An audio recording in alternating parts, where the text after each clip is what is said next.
ধন্যবাদ। তুমি এরকম করে পানি পান করলে কেন? তাহলে কিরকম করে পান করবো? ইসলাম ধর্মে জন্ম নিয়ে সঠিক পদ্ধতিতে সুন্নত তরিকায় পানীয় পান করতে দাও না। দেখলে তো বিসমিল্লাহ পাশাপাশি দিনের শিক্ষা অর্জন করা খুব জরুরি আছে। পানি পান করার পদ্ধতি আছে? তুমি জানো না আমাদের নবী সাল্লাল্লাহু আলাইহি ওয়াসাল্লাম পানি পান করার 6টি সুন্নতের কথা বলেছেন। তাহলে 6টি সুন্নত কি? হ্যাঁ অবশ্যই।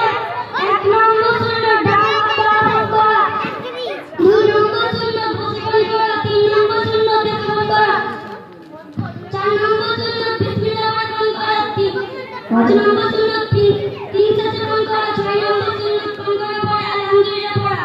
এভাবে পান করলে লাভ কি আছে? এভাবে পান করলে শরীর সুস্থ থাকে, তা না হলে শরীরে সমস্যা হবে। আর হ্যাঁ, কেউ কিছু দিলে ধন্যবাদ নয়, বলতে হয় জাযাকাল্লাহু খাইরু। আল্লাহ আপনাকে উত্তম প্রতিদান দিন। এগুলো তুমি সূক্ষ্ম দিনে তালিম মক্তব থেকে শিখেছো? হ্যাঁ, আমি এগুলোই সূক্ষ্ম দিনে তালিম মক্তব থেকে শিখেছি। এগুলো আমিও শিখতে চাই, কিন্তু এগুলো তো স্কুলে শেখায় না। তুমি আমাকে শেখালে তালিম মক্তবে নিয়ে যাবে কি? হ্যাঁ ইনশাআল্লাহ, আগামীকাল আমি আপনাকে নিশ্চয়ই নিয়ে যাবো। আজ আমি আছি। আসসালামু আলাইকুম। ওয়া আলাইকুম আসসালাম। মাশাআল্লাহ, খুব সুন্দর হয়েছে।